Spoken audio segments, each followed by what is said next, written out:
শান্তি মহিলাসকলৰ বাবে বিশেষকৈ আমাৰ আই মাতৃসকলৰ বাবে 5টা গোপন টিপছ দিছোঁ দে এইকেইটা টিপছ আপুনি যদি অৱলম্বন কৰে আপোনাৰ প্ৰথমতে মন বুদ্ধি ভালে থাকিব ঘৰ সংসাৰ ভালে থাকিব সতি সন্তান ভালে থাকিব আপোনাৰ সকলো সম্বন্ধ সম্পৰ্ক ভালে থাকিব কৰ্ম জীৱন ভাল হ'ব সকলো ভাল হ'ব আসলতে এষাৰ কথা আছে হিন্দীত না মন জিতে জগত জিত মানে যদি মন ভাল থাকে সকলো আমাৰ বাবে নিমিষতে ভাল হৈ আহে হয়নে চাবচোন সন্তুষ্টতা নিৰ্ভৰ কৰে আমাৰ মনৰ ওপৰত কেতিয়াবা কি হয় মন বেয়া থাকে দুজন একেলগে বন্ধু থাকে এটা কাহিনী কৈছো দুজন বন্ধু একেলগে এজনৰ মন খুব বেয়া আৰু তেওঁ ইজন বন্ধুৱে বাহিৰলৈ ফুৰাবলৈ গ'ল ইমান কষ্ট কৰি পইচা খৰচ কৰি খোৱালে বুৱালে ফুৰুৱাই আনিলে কিন্তু তেওঁৰ মনৰ যিটো ফ্ৰিকুৱেন্সি সেইটো চেঞ্জ কৰিব নোৱাৰিলে এই ভাৱাৰ্থ এইটোৱে যে যদি মন কিবা কাৰণত বেয়া হৈ আছে তাক ইমিডিয়েট ঠিক কৰাটো কিন্তু বহুত বেছি প্ৰয়োজনীয় আপোনাৰ মন যদি বেয়া হৈ থাকে তাক ইমিডিয়েট ঠিক কৰাটো কিন্তু বহুত বেছি প্ৰয়োজনীয় টাইম নলব দেই নহলে সি মহামাৰীৰ ৰূপ লয় গতিকে মনৰ মহামাৰী কি প্ৰথমতে কি আহি যায় ডিপ্ৰেশ্যন এংজাইটি লাহে লাহে বেলেগ ষ্টেপত গৈ সি ডিপ ডিপ্ৰেশ্যনলৈ পৰিণত হয় গতিকে শৰীৰৰ বেমাৰ হ'লে যেনেকৈ আপুনি ৰৈ নাথাকে হয়নে শৰীৰত আমি কটাৰ লগে লগে কি কৰোঁ ফটাফট গৈ টিটেনাছ বেজি লওঁ কিয় যাতে ইনফেকশ্যন কৰিব নোৱাৰে সি যেন বস্তুটো স্প্ৰেড কৰিব নোৱাৰে ঠিক একেদৰে মনত যেতিয়া আপোনাৰ বেমাৰ হ'ব মন যেতিয়া বেয়া লাগিব আপুনি ইমিডিয়েট কিন্তু মনৰো কিন্তু আপুনি তেনেকুৱা এণ্টিছেপ্টিক আপুনি লৈ থাকিব লাগিব প্ৰটেকশ্যন কৰি থাকিব লাগিব যেতিয়ালৈকে আপুনি নিজক প্ৰটেক্ট নকৰে তেতিয়ালৈকে কিন্তু আপুনি আনকো প্ৰটেক্ট কৰিব নোৱাৰিব ভেৰি ভেৰি ইম্পৰ্টেণ্ট আজি আমি ঘৰ সংসাৰত আছোঁ মই মাতৃ বা পিতৃ হিচাপে আমি মাতৃ বা পিতৃ হিচাপে যদি নিজকে আমি প্ৰটেক্ট কৰিব নোৱাৰোঁ নিজক প্ৰটেক্ট কৰা মানে শাৰীৰিক প্ৰটেকশ্যনৰ কথা কোৱা নাই শাৰীৰিক প্ৰটেকশ্যনৰ কাৰণেতো আমি আজিকালি দৰ্জাখনতো 3খনমান দৰ্জা বনাওঁ এখন লোহাৰ বনাওঁ এখন কিবা জালি বনাওঁ আৰু এখন বেলেগ বনাওঁ ইমান প্ৰটেকশ্যন আমি মানে নিজৰ কাৰণে ইমান প্ৰটেকশ্যন মানে তৈয়াৰ কৰি লওঁ কিন্তু মনৰ প্ৰটেকশ্যনৰ কাৰণে আপুনি কি কৰিছে মনৰ প্ৰটেকশ্যনৰ কাৰণে কি কৰিছে সম্বন্ধবিলাকক সেই কোভিডৰ ষ্টেজলৈ লৈ যাওকচোন কোভিডৰ যেনেকৈ যেতিয়া আপোনাৰ পৰিয়ালত কোনোবা এজনৰ কোভিড হৈছিল আমি কি কৰোঁ আমি তেওঁলোকক কি কৰোঁ ইমিডিয়েট আমি তেওঁলোকক ডিটেচ কৰি দিওঁ মানে আমি তেওঁলোকক বেলেগ এটা কোঠাত ৰাখি পেলাই কিন্তু আমি প্ৰপাৰ কেয়াৰ লওঁ যত্ন লওঁ তেওঁক হিল কৰোঁ আমি এৰি নিদিওঁ কিন্তু কি হিচাপে এৰি দিছোঁ তেওঁক ডিটেচ হৈ যাওঁ কিয় ডিটেচ হওঁ আমি নিজকে প্ৰটেক্ট কৰোঁ ইম্পৰ্টেণ্ট কথাষাৰ মন কৰিব দেই তাৰমানে আমি ঘৰত যেনেকৈ কোভিড হওঁতে যিজনৰ হয় তেওঁৰ পৰা আমি ইমিডিয়েট ডিটেচ হৈ যাওঁ মাস্ক পিন্ধোঁ নিজকে ফুল প্ৰটেক্ট কৰোঁ তাৰপিছতে তেওঁক কিন্তু কেয়াৰ লওঁ সম্বন্ধৰ ক্ষেত্ৰতো একেই হ'ব লাগিব দেই প্ৰথমতে আপুনি নিজক প্ৰটেক্ট কৰক নিজৰ ওৰা বনাওক নিজৰ আভামণ্ডল বনাওক তাৰপিছতহে আপুনি সংসাৰক হিল কৰিব পাৰিব সন্তান সন্ততি স্বামী স্ত্ৰী যাৰ যি নহওক বেলেগ সম্বন্ধ সম্পৰ্কক আপুনি তেতিয়াহে হিল কৰিব পাৰিব দেই সেইবাবে মনৰ প্ৰটেকশ্যনৰ কাৰণে হৈছে মেডিটেশ্যন তাৰ বাদে বেলেগ বিকল্প নাই ৰাতিপুৱা শুই উঠি যোনে যি ধৰ্মত আছে মেডিটেশ্যন কৰিবলৈ আৰম্ভ কৰক আচলতে মেডিটেশ্যন মানে কি জানেনে চিধা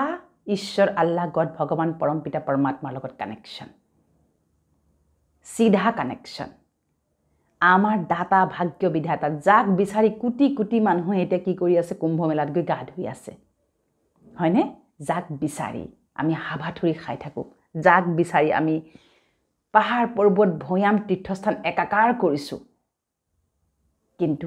তেওঁৰ লগত কানেক্ট হোৱাৰ এটা সময় থাকে যাক অমৃত বেলা ব্ৰহ্ম মুহূৰ্ত বুলি কয় অফিচিয়েলি আৰম্ভ হয় 2:30 বজাৰ পৰা ৰাতিপুৱা গতিকে ৰাতিপুৱা 2:30 বজাৰ পৰা লৈ 4:45 এইখিনি সময়ত উঠক আৰু মেডিটেশ্যন কৰক আৰু যিসকল ঘৰৰ মহিলা তেওঁলোকৰ কাৰণে মই 5টা টিপছ দিবলৈ বিচাৰিছোঁ এই 5টা টিপছ আপোনালোকে কিন্তু মহিলাসকলে অৱলম্বন কৰিব দেই প্ৰথমটো হৈছে নিজক প্ৰটেক্ট কৰক নিজক মানসিকভাৱে প্ৰটেক্ট কৰক আপুনি যদি বিচাৰিছে আপোনাৰ ঘৰ সংসাৰ ভাল হওক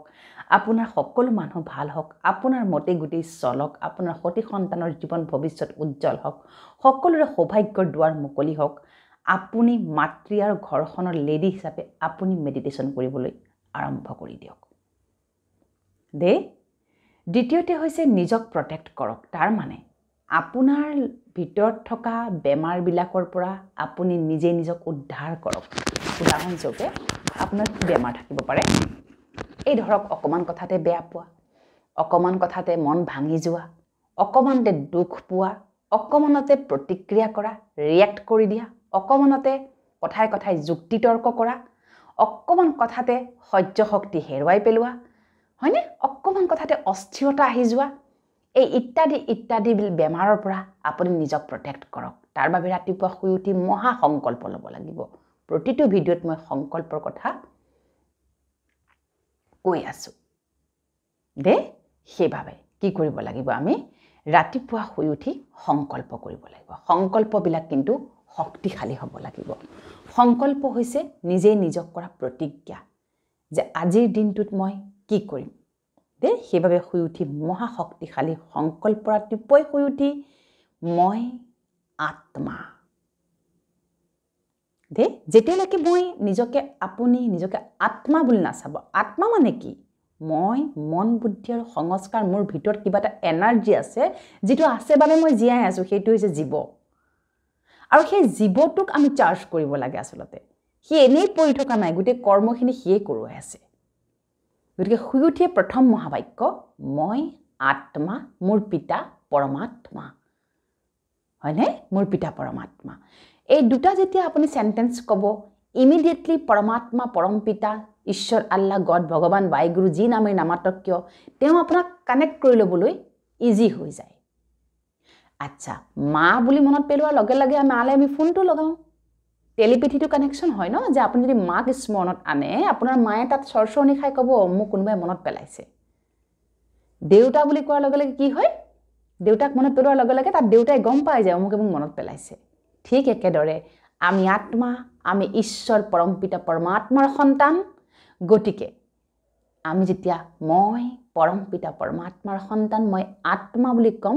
ইমিডিয়েটলি ঈশ্বৰেও আপোনাৰ লগত কানেক্ট কৰিবলৈ সুবিধা পায় আৰু সেই সময়ত স্বয়ং পজিটিভিটিৰ বাবে আপুনি যি সংকল্প ল'ব সেই সংকল্প সম্পূৰ্ণ ইউনিভাৰ্স সম্পূৰ্ণ পৃথিৱীয়ে আপোনাৰ সম্পূৰ্ণ প্ৰকৃতিয়ে পঞ্চতত্ত্বই আপোনাক সেই সংকল্প সিদ্ধি হোৱাত কিন্তু সহায় কৰে গতিকে প্ৰথম টিপছটো হৈছে নিজক প্ৰটেক্ট কৰক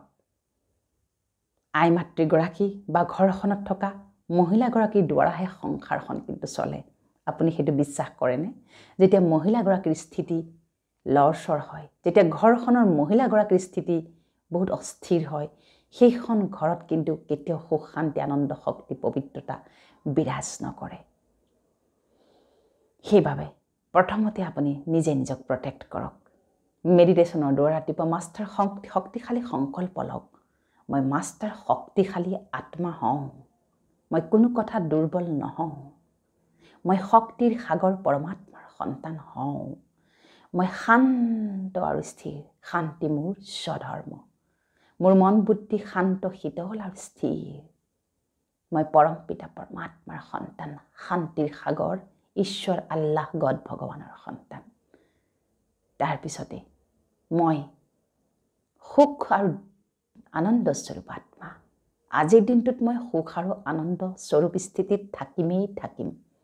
আৰু সকলোকে মই সুখৰ অনুভূতি কৰোৱাম সেইবাবে কিয় আই মাতৃৰ হাতত বেছি পাৱাৰ থাকে কাৰণ আজি ধৰণী পৃথিৱীক আই মাতৃ বুলি কিয় কোৱা হয় কিয় জনমভূমিক মাতৃৰ লগত তুলনা কৰা হয় মেলিলো প্ৰথম চকু তোমাৰ কোলাতে আই জনমৰ আদিম পুৱাত কি আছে বাৰু আই মাতৃগৰাকীৰ সহনশীলতা শক্তি আছে গ্ৰহণশীলতা শক্তি বেছি সহযোগ কৰাৰ শক্তি বেছি নিজকে নিৰাপদ কৰাৰ শক্তি বেছি সেইবাবে আই মাতৃক সকলোতকৈ শীৰ্ষস্থান দিয়া হৈছে ভাৰত মাতা বুলি কয় ভাৰত পিতা বুলি নকয় গোটেই ব্ৰহ্মাণ্ডক যে সৃষ্টিৰ অধিপতি ব্ৰহ্মাণ্ডৰ অধিপতি মা ব্ৰহ্মা কিয় কয় দে সেইগৰাকী আপুনি আই মাতৃ যাৰ পৰশত সন্তান জন্ম হয়, যাৰ পৰশত এখন ঘৰ নৰকৰ পৰা স্বৰ্গলৈ ৰূপান্তৰিত হ'ব পাৰে, যাৰ পৰশত এখন ঘৰৰ সুখ শান্তি আনন্দ শক্তি পবিত্ৰতা দিব্যতা ঘূৰি আহিব পাৰে, সেইগৰাকী আপুনি দেই। সেইবাবে পুৰুষে যি কৰিছে তাৰ সমানে সমানে যেন কৰিবলৈ চেষ্টা নকৰে দেই। এনেকুৱা ফোন কলছ মোলৈ আহে যে চিষ্টাৰ, মোৰ স্বভাৱ চৰিত্ৰ বেয়া হৈ গৈছে, মোৰ মানুহজন এনেকুৱা স্বভাৱ চৰিত্ৰৰ, তেওঁ বহু নাৰীৰ লগত সম্পৰ্ক ৰাখিছে, সেইবাবে ময়ো মোৰ স্বভাৱ চৰিত্ৰত পৰিৱৰ্তন আনিছোঁ, তেওঁক মই প্ৰতিশোধ ল'বলৈকে মই এইবিলাক কৰিছোঁ। নাপায়, নকৰিব, নাপায় দেই, নকৰিব। এক্সট্ৰা মেৰিটেল এফেয়াৰ মানে পাপ। যিজন পুৰুষ বা যিজন নাৰীয়ে নিজৰ ধৰম পত্নী ধৰম স্বামী থকাৰ পিছতো আনৰ নাৰীৰ ওপৰত বেয়া চকু ৰাখে, কামুক ভাৱ ৰাখে, সেইগৰাকী পতি বা পত্নীয়ে তেওঁ নজনাকৈ বহুত ডাঙৰ পাপৰ বোজা তেওঁ ভক্ষণ কৰি আছে। নাপায়, নকৰিব। যিকণ সময় পায় ঈশ্বৰৰ নামত আপুনি দান কৰি দিয়ক দেই। কাৰোবাৰ ভাল সংস্কাৰ দেখিছে সেইটোক অনুসৰণ কৰক, বেয়া সংস্কাৰ কেতিয়াও অনুসৰণ নকৰিব। আৰু আপুনি ইমান জ্ঞানী, এগৰাকী মাতৃ সকলোতকৈ বেছি জ্ঞানী হয়। জ্ঞান স্বৰূপা দেৱী সৰস্বতী বুলি কয়। কিয় কয়? যোনে যি ভুল নকৰক কিয়, তেওঁ বাৰু ভুল কৰিছেই, তেওঁৰ প্ৰকৃত শুভাকাংক্ষী, তেওঁৰ ধৰম পত্নী হিচাপে আপুনি তেওঁক শুভ ৰাস্তা দেখুৱাওক। তেওঁ প্ৰকৃত শুভাকাংক্ষী হিচাপে তেওঁক মূল সুঁতিলৈ ঘূৰাই অনাৰ প্ৰচেষ্টা কৰক দেই। গতিকে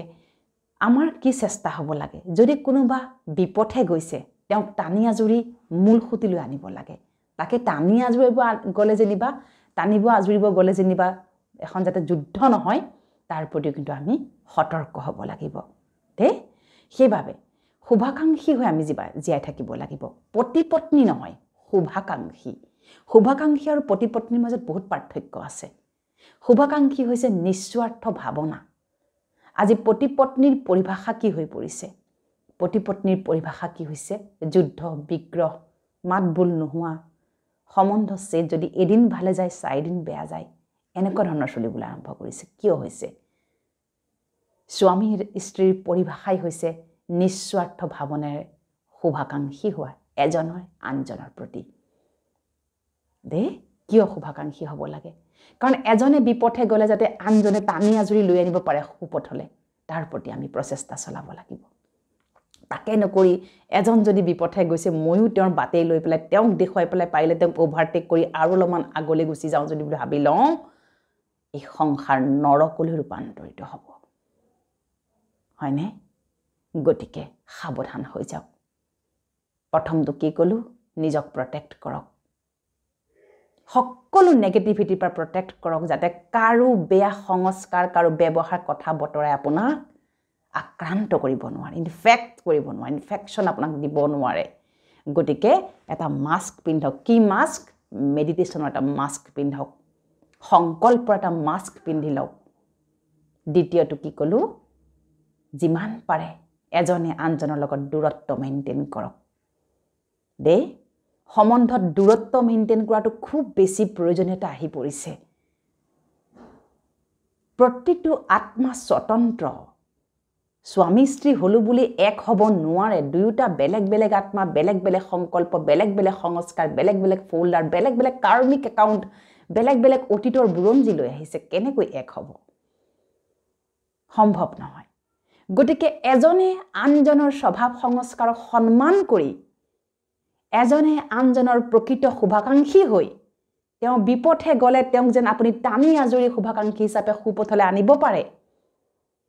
সেইখিনি চেষ্টা কৰক। সেইকাৰণেহে আচলতে বিবাহ পাশত আবদ্ধ হোৱা যায়, হয়নে? এজনে আনজনক কবি কমজুৰি সোপাকে উলিয়াই পেলাই, হয়নে, দুখ লৈ থাকিবলৈ আচলতে বিবাহ পাশত আবদ্ধ নোহোৱাই ভাল দেই। কাৰণ মোৰ ওচৰলৈ এনেকুৱা ধৰণৰ কেছ আহিছে, বিবাহৰ পূৰ্বতেও জানে তেওঁৰ বেয়া স্বভাৱ সংস্কাৰ আছে, বিবাহৰ পূৰ্বতেও জানে তেওঁ ড্ৰিংকছ কৰে, বিবাহৰ পূৰ্বতেও জানে তেওঁৰ স্বভাৱ চৰিত্ৰত অলপ উইকনেছ আছে তেওঁ বেলেগ নাৰীৰ প্ৰতি কিবা ধান্দা আছে বেলেগ পুৰুষৰ প্ৰতি কিবা তেওঁৰ মানসিক কিবা আছে তাৰ পিছতো কিন্তু বিবাহপাশত আবদ্ধ হৈ যায় তাৰ পিছত কি হয় দে কোৱাৰ ভাবাৰ্থ এইটোৱে যে আমি এজনে আনজনৰ প্ৰকৃত শুভাকাংক্ষী হৈ কাম কৰাৰ সময় আহি গ'ল নিস্বাৰ্থ প্ৰেম মানে কি নিস্বাৰ্থ প্ৰেম মানে আসলতে প্ৰাইম ৰেসপন্সিবিলিটি গধুৰ দায়িত্ব ল'ব লাগিব বনি বনাই আমাক এখন ঘৰ নালাগে আসলতে আজিকালিতো সাসজ্জিত একদম সোফা সেটৰ পৰা আদি কৰি ফাৰ্নিচাৰৰে পৰিপূৰ্ণ ঘৰ এখনলৈ অহা যায় সেইবিলাকৰ অভাৱ নাই অন্তত সেইবিলাকৰ অভাৱ নাই কিন্তু অভাৱ কিহত আহি যায় বিয়াৰ দুদিনৰ পিছতে আৰম্ভ হৈ যায় টুটু মেমে গতিকে মোৰ কোৱাৰ ভাবাৰ্থ এইটোৱে যে নিজকে প্ৰথমতে প্ৰটেক্ট কৰক ডিসটেন্স মেইনটেইন কৰক এজনে আনজনৰ লগত বন্ধু হিচাপে থাকক কাৰো কোনো পাৰ্সোনেল কথাত পাৰ্সোনেল সংস্কাৰ ডিস্টাৰ্ব হৈ যেন ইজনক আৰু ডিস্টাৰ্ব কৰি নেপেলায় তাৰ প্ৰতি সতৰ্ক হওক দে আৰু এনেকৈ ফোন কলছ আহে বিবাহৰ আগতটো যদি অকমান কিবা কিবি ভাল আছিলে বিবাহৰ পিছত আৰু বেয়া হৈ গৈছে কিয় হৈছে তেনেকুৱা কোনখিনিতে কি অভাৱ হৈছে বাৰু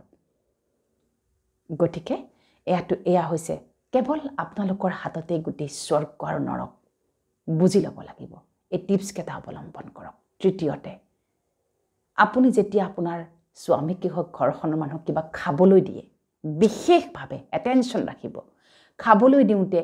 অতি স্নেহৰে অতি মৰমৰে সংকল্প আৰু আশীৰ্বাদ ঢালি পেলাই দিয়ক আজি বিষময় হৈ গৈছে সম্বন্ধ কিয় বিষময় হৈ গৈছে কাৰণ ভাত বনাওঁতে সেয়াই চলাই ভাত বনাইছোঁ কিমান যে কি ভাবি ভাত বনাইছোঁ বিষণ্ণ মনৰে বনাই সেইখিনিকে খাবলৈ দিছোঁ এনেই মানুহ মানসিকভাৱে একেবাৰে ডুবু অৱস্থা তাতে এই যদি মানসিক ষ্টেটাছ লৈ ভাত বনাই খুৱাই থাকিম ক'ৰ পৰা মানুহৰ মানসিক বল ঘূৰি পাব সেইভাৱে ভাত বনাওঁতে ভজন কীৰ্তন যোন যি ধৰ্মত আছে যি ভাল লাগে নিজৰ ধৰ্মগ্ৰন্থৰ পৰা আদি কৰি যত যি ঠিক লাগে তাকেই শুনক কিন্তু সেই সময়ত মোৰ অনুৰোধ ঈশ্বৰ আল্লাহ গড ভগৱান পৰম পিতা পৰমাত্মাৰ লগত কানেক্টেড হৈ আপুনি খানা বনাওক আপোনাৰ ঘৰ স্বৰ্গলৈ ৰূপান্তৰিত হৈ যাব আৰু সংকল্প দিয়ক মই মাষ্টাৰ শক্তিশালী মই জ্ঞানী মই সুখ আনন্দ স্বৰূপ মই প্ৰেম স্বৰূপ মই দিব্য স্বৰূপ মই ক্ষমাশীল মই দয়াশীল মই বিশাল অন্তৰ অধিকাৰী মই সন্তুষ্টতামূলক মই সৌভাগ্যশালী মই ভাগ্যশালী মই নিৰোগী মই বিপদমুক্ত ৰোগমুক্ত চিন্তামুক্ত সমস্যামুক্ত যিমান পাৰে দে সকলো সম্ভৱ সকলো আমাৰ হাততে আছে আমি ভুল কৰি আছো এপ্লাই কৰিব জনা নাই নেগেটিভিটি বিলাকক বেছি আমি এটা চৰ্চা চলাই থাকো লেটেৰা বিলাকক চৰ্চা বেছি চলাও আমি কাৰোবাৰ কমজুৰি দেখিলে তাতে আমি আটকি যাওঁ হেং হৈ যাওঁ তেওঁৰ ভাল দেখিয়ে নাপাওঁ একো গতিকে গোটেই ঘৰখনক স্বৰ্গলৈ আপুনি ৰূপান্তৰ কৰিব পাৰে গতিকে এইকেইটা টিপছ আপুনি অৱলম্বন কৰক আৰু যদি আপুনি অনুভৱ কৰে যে আপোনাক মানসিকভাৱে ব্যক্তিগত কাউন্সেলিঙৰ প্ৰয়োজন আছে কিবা ডাঙৰ সমস্যা আছে কিবা আপোনাৰ সংস্কাৰ প্ৰব্লেম আছে ঘৰ শান্তি ঘৰ সংসাৰৰ কিবা প্ৰব্লেম আছে আপুনি মোক ইনবক্সত যোগাযোগ কৰিব পাৰে 8811073139 নম্বৰত আপুনি হোৱাটছআপ যোগে মোক মেছেজ কৰিব কাইণ্ডলি ফোন নকৰিব মেছেজ কৰিব আৰু মেছেজ কৰি পেলাই আপুনি ব্যক্তিগতভাৱে আপোনাৰ কাউন্সেলিঙৰ টাইমটো বুক কৰি ল'ব তাৰোপৰি কাষত থকা প্ৰজাপিতা ঈশ্বৰীয় বিশ্ববিদ্যালয়লৈ গৈ ৰাজযোগৰ প্ৰশিক্ষণটো বিনামূলীয়াকৈ আপোনালোকে ল'ব পাৰে আপোনালোকৰ ঘৰখনৰ আশে-পাশে নিশ্চয়কৈ চেণ্টাৰ আছে দেই হট সংগলক হট লোকৰ লগত থাকক আপোনাৰ মনোবল বাঢ়িব আপুনি মানসিকভাৱে পৰিপুষ্ট হ'ব মানসিক স্বাস্থ্য আপোনাৰ বহুত ভাল হ'ব আৰু যাৰ মানসিক স্বাস্থ্য ভাল তাৰ দৰে সফল তাৰ দৰে সৌভাগ্যশালী ব্যক্তি আৰু পৃথিৱীত কোনো দ্বিতীয়জন নোলাব আচ্ছা ওম শান্তি